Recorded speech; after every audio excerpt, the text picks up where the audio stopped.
Hello friends, आज मैं आपके लेके आया हूँ class 8th chapter number 8 exercise 8.3 और question number 8। Find the amount and the compound interest on ₹10,000 for 1.5 years at 10% per annum compound half yearly.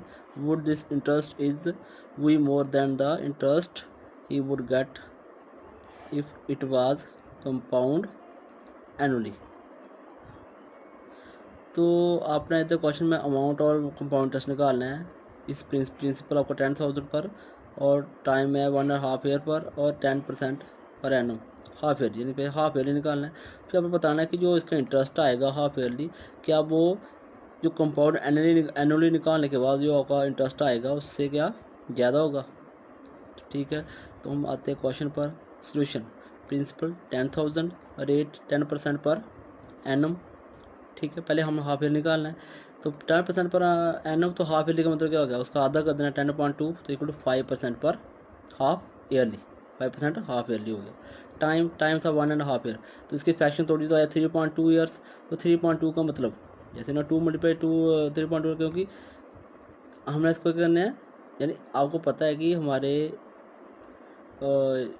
आपको सीधा ऐसे लिख सकते हैं इसको। ये चीज़ अगर ना भी लिखना चाहो ना नहीं लिख सकते, आप सीधा 3 हाफ ईयर लिख सकते हैं, क्योंकि ये 3.2 है, यानी 3 का आधा है। 3 का आधा यानी तो जो आपका आएगा 3 हाफ है, यानी इस हिसाब से आपको पता चल जाएगा कि 3 हाफ ईयर होने हैं। ठीक है, क्योंकि हाफ ईयर कैसे होगा, क्योंकि आपको पता है कि एक साल में 2 हाफ ईयर ही होंगे। ठीक है, उस हिसाब से जो आपका 3 हाफ ईयर हो जाएगा। ठीक, जैसे 2 की मल्टीप्लाई की इसके साथ 2 से 2 कैंसिल, 3 हाफ ईयर हो गया। ऐसे आ सकता है। अमाउंट का फार्मूला लगाओ। अमाउंट का फार्मूला लगाने के बाद ये आया ऐसे। ठीक है, ये आपको आपने और क्वेश्चन में भी किया है,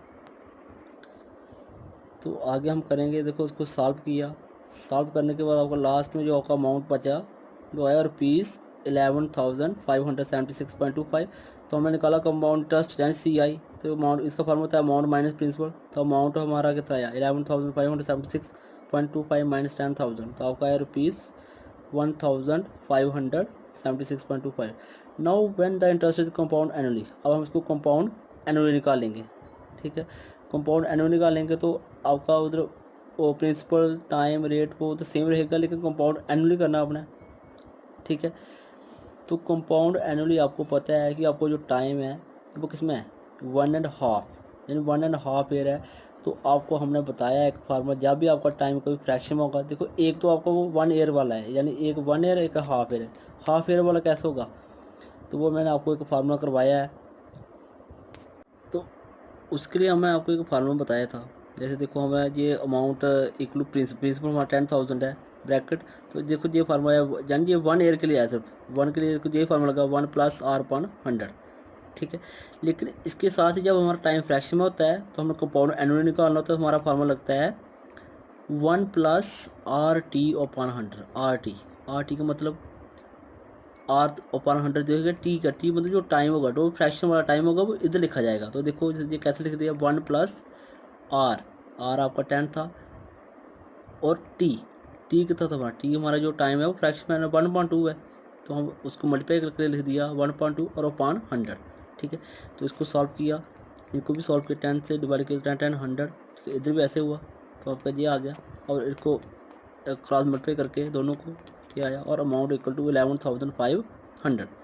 ठीक है, तो कंपाउंड इंटरेस्ट अमाउंट का फॉर्मूला, कंपाउंड इंटरेस्ट का फॉर्मूला हो तो अमाउंट माइनस प्रिंसिपल, तो अमाउंट माइनस प्रिंसिपल। ठीक है, तो आया ₹15 यानी 1,550।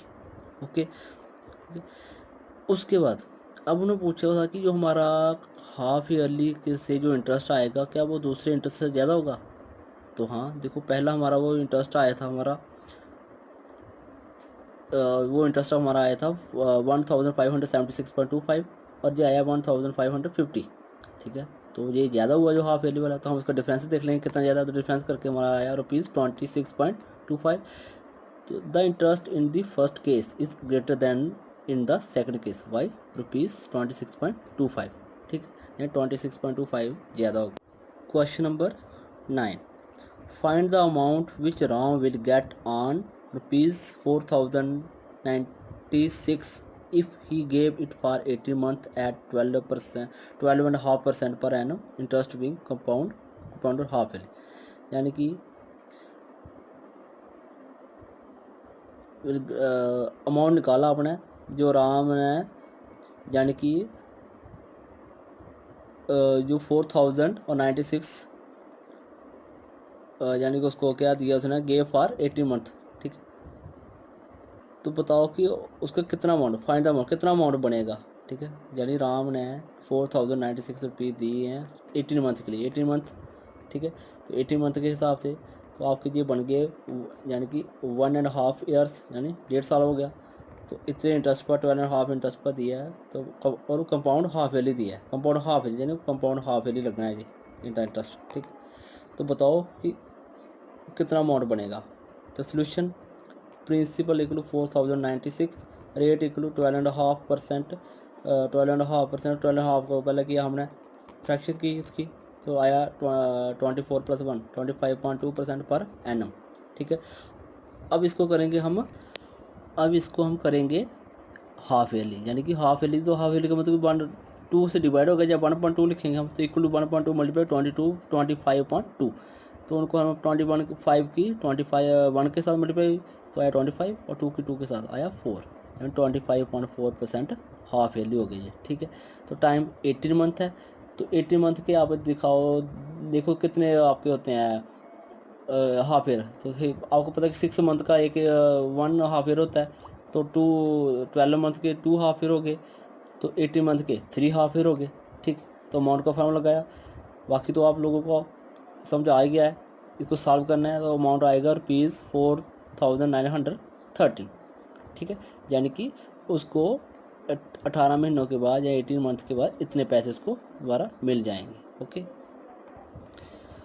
उसके बाद क्वेश्चन नंबर 10 है, the population of a place increase to 54,000 in 2003 at a rate of 5% per annum, ठीक है।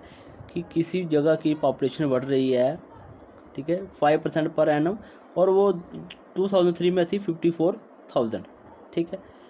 तो फर्स्ट पार्ट है फाइंड द पॉपुलेशन 2001, तो अब बताना है कि 2001 में कितनी पॉपुलेशन थी, और सेकंड है व्हाट वुड इट्स पॉपुलेशन 2005, तो और आपने ये बताना है कि 2000 में उनकी पॉपुलेशन कितनी होगी, ठीक है।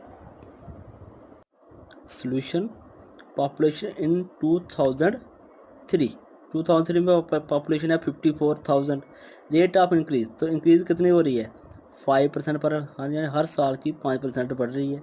तो लेट पॉपुलेशन 2001, तो हमें 2000 की पॉपुलेशन निकाल ली, तो हमने मान लिया कि उस वक्त की पॉपुलेशन थी पी। तो टाइम पीरियड, तो टाइम कितना है 2 ईयर्स है, तो देयर फोर अमाउंट इक्वल वही formula P bracket 1 + r/100 bracket close और टी आपकी ब्रैकेट में है। तो अमाउंट, यानी अमाउंट हमें जो पता था, अमाउंट हमारा जो 2000 का अमाउंट 2003 का जो अमाउंट है पॉपुलेशन है वो आएगी 54,000 इक्वल टू पी हमने लेट की है कि ये 2001 की पॉपुलेशन है, तो उसके पी लिखा, तो 1 + 5/100, ठीक है। तो 5 से 100 को डिवाइड किया तो आया 20, क्रॉस मल्टीप्लाई करके आया, ठीक है। 54,000 इक्वल टू पी और ब्रैकेट में 21.20 की पावर 2। तो अब क्या करेंगे हम, पी को रहने देंगे उसकी जगह, और जो उसके साथ ये मल्टीप्लाई में है ये चीज़ चली जाएगी आपकी दूसरी तरफ, ठीक है। यानी इधर से आपको मैं समझा दूँ, देखो इधर 20.21 आया है, क्योंकि देखो इधर भी हम इसको पहले लिख दें, ऐसे इधर मल्टीप्लाई करके लिख दें हम 21.2 को 2 बार मल्टीप्लाई करके लिख दें, तो ये 21.20 है। लेकिन जब देखो दूसरी तरफ जाएगा जो 20 होगा, तो 20 वो डिनोमिनेटर है उसकी इधर 54 के साथ यानी मल्टीप्लाई होगी, वो ऊपर चला जाएगा, और 21 जो ऊपर है वो दूसरी तरफ जाके नीचे आ जाएगा, ठीक है। तो वही हुआ इधर। तो उसके बाद इसको हमने सॉल्व करना है, ठीक है। उसका सॉल्व किया तो हमारा आया P इक्वल टू 48,979.59, ठीक है। अप्रॉक्सीमेटली इसको हम मान सकते हैं 48,980, क्यों, क्योंकि हमारी ये पॉपुलेशन है, पॉपुलेशन पॉइंट में थोड़ी होगी, तो ठीक से हम इसको आगे 79 को 80 कर दिया, ठीक है। तो सेकंड है population 2000 equal to 54,000, rate of increase 5% per annum. अब हमने क्या निकाले, हमने अब निकाली हमने 2005 की पॉपुलेशन, 2005 की पॉपुलेशन निकालनी हमने। लेट पॉपुलेशन इन 2005, ठीक है। हमारा जो पॉपुलेशन 2003 की थी वो हमारी तो हमें 54,000 है, और जो उसका जो इंटरेस्ट था वो है 5% पर एनम, और पॉपुलेशन लेट कर ली हमने 2005 की, वो है इक्वल टू ए। तो टाइम पीरियड वही 2 ईयर्स है, 2 साल का, यानी कि इधर दो यानी 2003 तो 2005 और उनके बीच में कितने 2 साल हुए टाइम। जैसे मतलब पिछला था कि हमने 2003 की पॉपुलेशन पता है, हम 2001 की निकाली थी, उनके बीच भी 2 यानी 2 ईयर्स का गैप था, ठीक है। तो देयर फॉर अमाउंट का फार्मूला लगाया, तो प्रिंसिपल हमारे पास 54,000 है, तो अमाउंट का फार्मूला लगाया हमने। तो फार्मूला लगाने के बाद इसको सॉल्व किया, तो सॉल्व करने के बाद हमारे पास बचा लास्ट में 59,535, ठीक है। यानी हमारी जो पॉपुलेशन है वो 2005 में होगी 59,535। Okay friends. Question number 11, in a laboratory the count of bacteria in a certain experiment was increasing at the rate of 2.5% per hour, ठीक है। Find the bacteria at the end of 2 hours if the count was initially 5,06,000।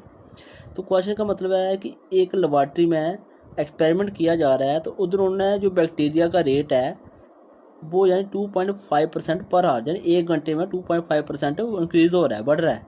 तो बताओ कि 2 घंटे के last यानी ख़त्म होने तक बताओ कि कितना बैक्टीरिया उधर पैदा हो जाएगा if the count by entry. अभी उसकी काउंट यानी कि जो अभी उन्होंने उसकी जो क्वांटिटी की है वो है 5,06,000, ठीक है। तो 5,06,000 क्या होगा, उसका प्रिंसिपल होगा, rate of increase 2.5% per hour, ठीक है, और टाइम पीरियड है 2 आवर्स, ठीक है, 2 आवर्स का निकाला है। तो अमाउंट को वही फार्मूला लगाएंगे हम, ठीक है। तो अमाउंट इक्वल टू 5,06,000 और ब्रैकेट 1 + 2.5/100 और ब्रैकेट आई पावर 2। तो amount equal to 5,06,000 bracket 1 + 2.5/100 bracket close 2 power 2, तो इक्वल टू 5,06,000, तो ब्रैकेट क्लोज 1 + 25,000, तो ब्रैकेट पावर 2। तो आप ये सोचें कि हमारे नीचे 1000 कैसे है, तो आपने देखा होगा कि ऊपर 2.5 था, तो 2.5 का जब डेसिमल ख़त्म करेंगे तो हम इधर देखेंगे तो हमारा ये क्या है, यानी कि 10, यानी हमारे इसका के नीचे आएगा 10 आएगा, यानी इसका डेसिमल खत्म करेंगे तो यानी कि एक डिजिट से पहले पॉइंट इसको हमारा नीचे आएगा 10, तो 10 की 100 के साथ मल्टीप्लाई होगी तो आया 1000, ऊपर 25 हो गया, ठीक है। अब 25 1 का 25 40 का कितना हो गया 1000 होता है, ठीक है। इसको क्रॉस मल्टीप्लाई किया तो इसे मल्टीप्लाई करके लास्ट में डिवाइड करके आपको आंसर आया इक्वल टू 5,31,616.25, ठीक है। यानी कि 2 घंटे के बाद इतना बैक्टीरिया उधर पैदा हो जाएगा। ओके, लास्ट क्वेश्चन है 12, a scooter was bought at 42,000 rupees, its value depreciated at the rate of 8% per annum, find its value after 1 year. Solution, चलो ठीक है, पहले क्वेश्चन का मतलब बता देता हूँ आपको मैं कि एक स्कूटर को क्या किया, खरीदा है 42,000, ठीक है, लेकिन 1 साल के बाद उसकी वैल्यू क्या होगी, डेप्रिशिएट होगी। डेप्रिशिएट का मतलब उसकी वैल्यू में यानी कटौती आ गई इसमें, यानी वो कम हो गई 8%, ठीक है। तो बताओ कि 1 साल के बाद फिर उसकी कितनी वैल्यू बचेगी, कितनी कीमत होगी। तो प्रिंसिपल है 42,000, rate of depreciation equal to rupees, यानी कि आर, रेट को आर माना, ठीक है। इक्वल टू नहीं लिखना चाहिए था, इधर ब्रैकेट में आर आना था आपका जी, ठीक है, ब्रैकेट में are equal to 8% per annum, time तो इक्वल टू 1 ईयर, तो अमाउंट इक्वल टू, अब इधर देखेंगे आपका ये प्रिंसिपल ब्रैकेट 1 माइनस आया आर पर 100 और ब्रैकेट टी, तो फॉर डेप्रिशिएशन ओनली, यानी जब भी कभी किसी चीज़ को कटौती आएगी उस वक्त आपने ये फार्मूला लगाना है, ठीक है। तो हमने ये माइनस वाला फार्मूला लगाया, तो वही सेम करेंगे यूज़, बाकी इधर से क्रॉस मल्टीप्लाई हुई तो हमारे पास 92/100, जैसे 42,000 मल्टीप्लाई 92/100, तो 2 जीरो कैंसिल, 420 की मल्टीप्लाई हुई 92 के साथ, तो आया 38,640। तो therefore value of scooter after 1 year, तो 1 साल के बाद स्कूटर की वैल्यू कितनी होगी, फिर रह जाएगी रुपीज़ 38,640। ओके फ्रेंड्स, अगर आपको वीडियो अच्छी लगी है तो मेरी वीडियो को लाइक शेयर कमेंट भी करें और मेरे चैनल को सब्सक्राइब करें और साथ में बेल आइकन को प्रेस करें ताकि आपको और वीडियो में नोटिफिकेशन मिलते रहे। और साथ में मुझे बताएं कि आपको कहीं कोई और किसी क्वेश्चन में परेशानी है, कहीं मुश्किल आ रही है, कोई नहीं समझ लग रही है, तो उसके बारे में मुझे बताएं, कमेंट में लिख के बताएं। Thank you.